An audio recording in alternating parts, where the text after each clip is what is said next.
And I would like to welcome you guys to episode 14 of JEHC. It's a nice Friday night, so we got a quick episode tonight on injectable peptides. And I'm going to start tonight off with a nice Stone IPA, if you guys don't mind, in a very famous pint glass that my wife owns. This is a classic Laguna Seca back when it was Mazda Raceway. So if I break this, I am literally the opposite of fucked. She's going to be pissed. So yeah, we're not going to break that this evening. But what we are going to do is review injectable peptides. And in case you guys don't understand what I'm referring to, let's break that down. Peptides are, basically, injectable peptides, just to be crystal clear, are things you can purchase that you can inject yourself with for various different ailments, performance-enhancing aspects, injury repair, etc., etc. And I'm about to go through some of my experiences with these things, how I like to reconstitute them, where I purchased mine from, and all that good stuff. So I like to treat my body kind of like Play-Doh, and I definitely experiment with quite a few different things over the last few years. And I've also struggled with some health issues that this stuff has helped me with as well, get through a few things. And with that said, let's start with what I always like to start with in these endeavors, and it's finding information, because there's a lot of stuff for peptides. If you start Googling injectable peptides, there's going to be a ton of bullshit and misinformation and crap all over the place, because this has been a craze and pretty popular for a little while now. Oh, that's good. IPA is delicious. And so here's a book, Peptide Protocols. This is from William Seeds, Dr. Seeds. And he's got, this is volume 1. This just came out not that long ago. And he does a really good job of reviewing a lot of the mainstream peptides and what they do and how to use them and suggested dosing schedules and things like that. So with that said, I think it's fair to say that I am not a doctor. Do not do a goddamn thing I do. Do not follow any of this advice whatsoever. Get fucked. And yeah, there you go. So you can go sue your mom if you have problems. But the point being here is I experiment on myself with injectable peptides, as a lot of guys do, both in performance-enhancing industry and people who have had a lot of health issues or bad experiences with what would be considered traditional Western medicine. And that's what drove me to peptides in general, and the learning and fascination with this stuff, because I used to be scared as fuck of needles and things like that. So again, I'll go into the injecting side of it. But my point being is Dr. Seeds, you can Google him. He's got some good stuff. This book has some good stuff. There's a lot of like underground forums and things like that. If you've been involved in bodybuilding or performance enhancement, any sort of athletic endeavor, for the most part, I'm sure you have come across injectable peptides or have been injected with peptides from orthopedics or sports performance aspects or things like that. So there's a lot of cool things, like I was saying. I have experimented both on the performance enhancing side, injury repair side, and the medical side. And so what I mean is, so like performance enhancing would be like a growth hormone secretagogue, like a Ghr V6, which I actually, well, yeah, here, just so you can see what these things look like. They come in a bag like this. This is a Ghr V6. It's brand new. It's been not constituted yet, and I'll get into the reconstitution part here in a minute. But this is a growth hormone secretagogue type of peptide. And so you basically, it would inject this about 30 minutes before each meal. Not dinner, but breakfast, lunch. And this will help your body produce more growth hormone for performance enhancing aspects.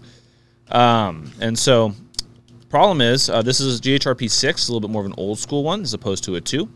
And you do definitely have that ghrelin increase, so you will eat the fuck out of whatever you are dealing with. But when I had a lot of us, I still have some digestive issues and stomach problems, but when I was significantly battling more, I was running stuff on the medical side, like an LL37, a TA1, and KPV as well, to help heal my gut and some intestinal inflammation, things like that. I also did some BPC 157 injectable, and that one is very popular for repair of joints and things like that. So when it comes to these peptides, like a BPC 157, that is one of the ones sold in pill or capsule form, which I have tried. I don't want to disclose who I bought it from, but I really disliked that a lot. And I'll go into who I purchased peptides from now, but the 157 is pretty phenomenal, especially for joint healing, things like that. And you can inject that fucker right into your shoulder, right into your knee, right into your elbow. It's the localization aspect of a 157 is pretty rad. Whereas like when you're running some of these other things like the Ghr V6, the LL37s, the TA1s, you're pretty much only injecting them sub-Q into the stomach fat. That little, depending on how much stomach fat you have, pinch, a small pinch or a big pinch, right into the stomach fat with an insulin needle, more or less. Same needle I use for TRT, ironically enough. It's a 29, 50 click. And so, the LL37, the TA1, immunomodulating type of peptides, LL37 really works well for overgrowth in the gut when it comes to fungal, bacterial overgrowth. It's very fucking powerful, so you got to really be careful with that. But it helped me through some rough times and helped me get a lot better with some of these aspects.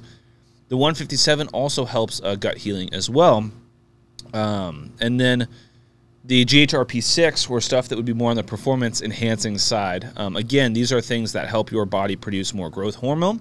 And for obvious reasons, that would be, performance enhancing in the aspect of muscle building, regeneration, things along those lines. So peptides have a broad spectrum of usages, even to like cancers, like for women, like ovarian cancer and stuff like that. There are peptides that have shown promise in that stuff. And there's a lot of literature, not necessarily in our country, although it is starting to become more prevalent. There's a lot of literature in other countries about very positive stuff with peptides. Like when it came to the recent flu for the last few years, there were some countries running 1,000 fucking milligrams of TA1 a day with some of these individuals to help drastically improve that inflammation storm they were seeing. There were other people running pretty high dosages of LL37 as well, because that has been shown to be an antiviral. And so there's usages for these things. At the same time, there's also abuse for these things. So for example, like you can't really be on peptides 24/7 year round. You got to cycle this stuff. So when I was doing my LL37s, I would cycle 5-6 weeks at a time and then take like a month or two off, more like 2 months off. You don't want to just hit it straight hard. You could create some negative feedback loops in your system because your body naturally produces this type of stuff like LL37, BPC 157, stuff like that. So you don't just want to stay on it continuously. Some doctors will, or they'll give you longer protocols. Like I know like 157, you can get away with longer protocols.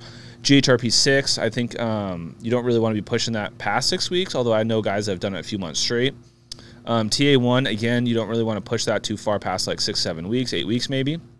So the aspect of cycling this stuff comes into play because you don't want to accidentally cause your body to shut down some of its natural processes in the production of this type of stuff that you are supplementing with through the injectable peptides. And what that means is if you start doing too much, just like in testosterone, so to speak, at a certain point, your body will have an inverse effect with, stop producing the natural side of the equation. Really, all you want to do is supplement what you're currently doing. So that's why cycling peptides is a very good idea. Now, to be crystal clear, cycling testosterone is not a good idea, especially if you're on TRT. That is the worst thing you could do. You can see my TRT episode on the specifics with that. But tonight, let's focus more on the peptides. So where do I buy peptides from? Well, I buy peptides from Peptide Sciences. This is not the first place I purchased stuff from. I've purchased stuff from a few different places. I find that this place seems to be most professional and most consistent, and you do not need a prescription or any of that. Again, we are in that pseudo gray area of the medical law. This is 100% a research type of application. So at no point in time are they selling you anything that you inject yourself with, if you catch my drift. You are purchasing research materials that at any given point in time, if you do so choose, to do research on yourself in any way, shape, or form, well, that's your decision. And like I'm saying, you can buy it straight from them. So for like this type of stuff, there is just so much different peptides, just to be clear. And I don't understand what a lot of this stuff does, but like here's a BPC 157 10 milligram vial. This is $100. See, it's not bad.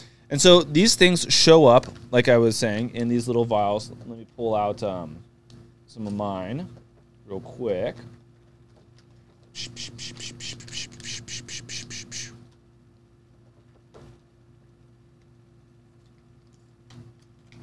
Okay, here is actually a vial of LO37 right here. And so this was at the end of my last cycle. So there's a little bit left in this guy. But they're not very big. So they show up with no liquid in them. So here's a brand new growth hormone secretor drug, like I was saying earlier, GHRP6. And so this is actually from Peptide Sciences, 5 milligram GHRP6. And it's a powder is what it shows up in, because it's not constituted when it shows up. It's a dried form powder. They legally cannot sell you a constituted peptide. You have to do the constitution on your own. And I will explain to you how I do it in my research format. So, Peptide Sciences, great source, fast shipping, etc., etc. Lots of cool stuff. You can just start reading through a lot of their literature. Here's GHRP2. This is a newer version of 6. Now, the reason I specifically went with 6 is because I was battling something called gastroparesis. And the GHRP6 had a really big spike in ghrelin to, in theory, help deteriorate the symptoms I had from gastroparesis, if you understand what GP is. And so battling that, my thought process was the GHRP6 was going to help me get a little bit of a boost, just like a high-dosing T3 thyroid med, if you understand what that means relative to gastroparesis. Those are some tricks I deployed to help get me past the points where I was pretty much dying. But yeah, fuck the doctors. Showed them I'm alive. And so, long story short, you can really go down a cool rabbit hole, man, and get into a lot of this stuff, start doing your own research. They have tons of research that they do provide. Now, granted, they are selling these, so take everything with a grain of salt. Read everything you can. And do your own research to back up what the individuals at Peptide Sciences are presenting to you. So don't just take it for granted. Always read into things, and always be, your own student, so to speak, about your journey and your body. And don't take anything for granted. So, like I was saying, my doctor saw I was fucking crazy, so I just stopped telling him about this shit, to be perfectly fair. And then, so here's how it works. You buy the peptides from Peptide Sciences, but they can't sell you. So it comes in a powder. Basically, like I was saying, it comes in a powder that you need to add the liquid to constitute it. So you have to reconstitute it, so to speak. Now, that liquid is called, you have to buy it separately. Bacteriostatic Water. And you purchase this from a different company, bacteriostaticwater.com. And so I buy my peptides from Peptide Sciences, and I order the Bacteriostatic Water from these guys, a different website, bacteriostaticwater.com and peptidesciences.com. You can also order all the other supplies, like the needles you want, etc., the reconstitution needles, all that BS. And I'll show you that here right now. I'm not going to actually do the constitution on live, so to speak, but I'll give you a decent visualization. So, you got to order this water, and this is what you add to your little peptide bottle. And then what it will do is take the powder form of that peptide, that dried, and then turn it into the liquid that you can inject with. Because you can't inject the powder. It's not how it works, okay? So, you order your bacteriostatic water, you know what I mean. I usually, right here, 30 milligrams water. This is a good chunk, dude. And you can get these kits, too. Large injection kit, medium injection kit, small injection kit. I think I started with the small injection kit, and you can pick your needles. There's a little bit of alcohol pads. Yeah, Comes with the alcohol pads and all the good stuff. So it's pretty straightforward. But let me go through a few tricks. So you have your Bacteriostatic Water, and you have your peptide. And so, for example, my LO37 is a 5 milligram. And you're probably thinking, I don't know what to do. I don't know what my dose is. So I'll just give you what I was dosing myself with. I was doing about 100 and change milligrams a day of the LO37. And so, no, I'm sorry. Micrograms, mics. The whole thing is 5 milligrams. I was way off. Okay, so here's a great calculator. Peptidecalc.com. So this entire vial is 5 milligrams. And this will last me weeks and weeks on a cycle of 100 mics mcg per day. And so this calculator is really phenomenal because it goes off of what I order for my needle. So I order the 0.5s, so that's 50 units or clicks that I like to call them. And this is a 29 needle. It's about like 5/8 or 3/4 of an inch long, so it works perfect for sub-Q. And it doesn't really hurt because it's a 29. Then I go to 5 milligrams on the vial quantity.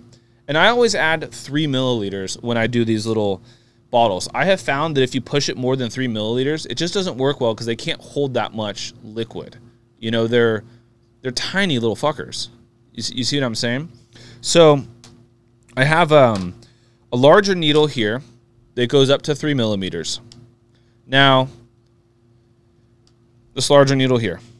So here's kind of the trick, so to speak. You have your water here. You're going to flip this guy upside down. You're going to take your needle, that is my 3 milligram needle, and my water that I have to put into the peptide. So now we're talking about reconstituting the peptide. I'm going to pull back on this plunger to a hair past 3 milliliters. Just trust me on this. Then I'm going to put this into my vial, and I'm going to push the plunger up. So I am pushing that in there. I'm creating a sort of vacuum effect to some degree. And then I'm going to make sure that liquid comes back out and bring it down to the 3 milliliters. So let's repeat that real quick. To start, you have your water that you have to add to your peptide. You've got a 3 millimeter syringe, or I'm sorry, yeah, 3 milliliter volume syringe. You're going to pull the plunger back past the 3 milliliters. You're then going to insert the syringe into the vial, like such. Like that. I'm going to push that air, so to speak, into the vial, so to speak. Now, it's almost like its own plunger effect. See that? I'm not even touching it. It's moving. It's pulling all the liquid out for me. I know it's slow, but if you give it a sec, it'll go through based on the vacuum effect. I'm just going to help speed it along a little bit. But the point being here is I'm going to pull this guy back to past the 3 milliliters just a hair. Because there's always going to be a little bit of bubbles, waters at the top. Like, you're never really going to get that out. So don't stress. The point being is you're just going to try and be a little bit past the 3 milliliters so that you do have a full 3 milliliters you're putting into the peptide. See that? Boom. Now, you're going to take that needle and you're going to slowly insert this into your peptide. This one's already done, so I'm not going to do it to fuck it up. You're going to insert this into the peptide, and as soon as you do, because the peptide will be brand new, and it will be sealed. As soon as you do, you're going to hear that vacuum effect, and it's going to really start to pull the plunger. So you're just going to gently hold the plunger and let it slowly bring that water into your peptide vial. You don't want to go too fast because these peptides are fragile. You don't want to shake them around. You don't want to go too fast when you're doing the reconstitution. You could end up damaging the peptide strains and causing a lot of problems for basically the peptide. So it's going to fuck it up more or less. And then it won't be effective for what you're doing. So you're basically just wasting all of your money, you know? I'm just ditching this water real quick to put the cap back on this so I don't stab myself or anything stupid. Okay, so you understand how you're pulling the water. And now you're putting that needle into here. You're slowly letting that plunger come down, adding the 3 milliliters to my container. And then, this is very important. Again, you don't shake. You just slowly twirl like this for about 30 seconds or 40 seconds. Once you do this, here's the next important steps. You got to put it back in your little baggie. And then it needs to be wrapped up away from sunlight and light. I use a little kitchen towel in this little container my wife gave me and put this in the fridge. See that?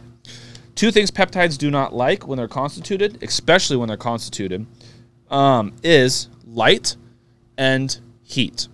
So top shelf of the fridge, wrapped up in a little kitchen towel just like this is how I keep them. I also keep my water in there. And I also keep the new peptides I haven't reconstituted yet because may as well keep them out of the light and the heat because, you know, keep them good. So if you don't constitute it, the peptide is going to be good for a little while, 6 months or so, sitting in the fridge. So like this Ghr V6 I've had for a few months, and I'm probably going to cycle that one next month or something like that. But once you constitute it, it's only good for about 30, 40 days max, or your cycle, so to speak. You're not really able to push them further past that. The peptides tend to break down and then they become ineffective. So once you constitute it, you really only have 30 days. And like I'm saying, it's very important you keep it out of the light and you keep it in the fridge. So like this guy just sits in our fridge 24/7. My wife loves it, absolutely loves it. And that is how I store my peptides. And then I'm injecting, depending on the cycles, they obviously vary, but for the most part, injecting in the mornings when I do like my test and other things along those lines. So that right there is like the quick rundown of how you reconstitute the peptide with your water, so to speak. And again, like I'm saying, you got to be very careful. You don't want to shake that fucker. You just gently spin him for 30, 40 seconds. Once you have slowly reconstituted the water into the peptide, then you're going to put it into the fridge and the light overnight. Do not inject right away. You need to let it sit overnight at a minimum, like 24 hours. Then when you first pull it out, give it a nice little swirl very slowly, and then you can start injecting with it. Do not inject right away. You need to let it kind of mix and settle overnight without the light and in that coldness of the refrigerator. Then you start your cycle on your peptide. Again, just stuff I have learned from doing things wrong and learn from people who know a lot more about this stuff than I do. So let's go back to how we're figuring out the reconstitution. So pow. Okay, so I have my 5 milligrams of my LL37. I'm putting 3 milliliters into my little peptide deal. And I use a 0.5 milliliter syringe, so 50 units, this guy. And I want to shoot, and I'm penning 100 mics a day. What that means is on this guy right here, I am only pulling back to 6 clicks. So that's 6 clicks on this guy, 6 units on my insulin syringe each day equals 100 micrograms of my LL37 dosage. And that's what I was running. I was running 100 micrograms a day of LL37, sometimes twice a day, depending on how things were going, but I would never go past that. I'm trying to remember the dosages on the other stuff. I think the TA1, I was doing more than that. But anyways, Dr. Seeds has like recommendations on dosages and things along those lines. If that is, you know, what you have questions on, you can also look underground. But you have to remember, this is research and experimental. There is no set in stone dosages. There is nothing along those lines. What I can tell you is that if you start going too high, you're probably going to start fucking shit up. You know, again, you don't want to be stupid with stuff. Everything in moderation is rad. Things to the extreme can really mess your body up. So I do not suggest doing anything to the extreme, so to speak, in any of these situations with these injectable peptides.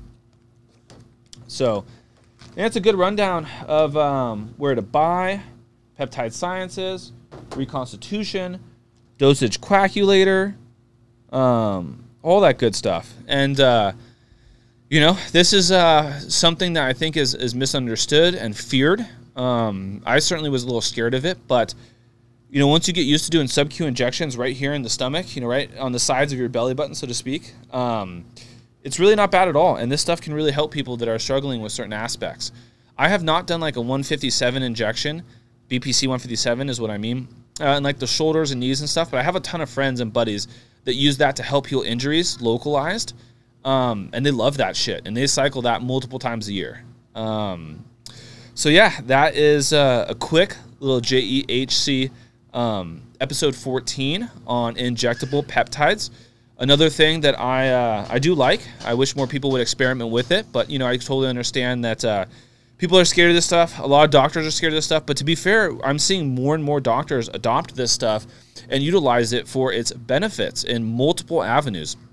I've also seen it in like skincare industry and like some of the beauty kind of bullshit and stuff, but I haven't experimented in any of that. Like I'm saying, I've dabbled in a little bit of performance enhancing side, and I've dabbled in some of the medical side with the stuff that is like the antivirals, immunomodulating stuff, the gut healing stuff, things along those lines. And I've had some positive results, and I definitely would recommend people researching this stuff on their own bodies if they feel that they want to get a little wild with some experimentation.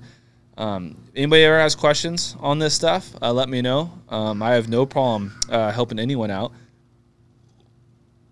And as always, gentlemen, pitter patter.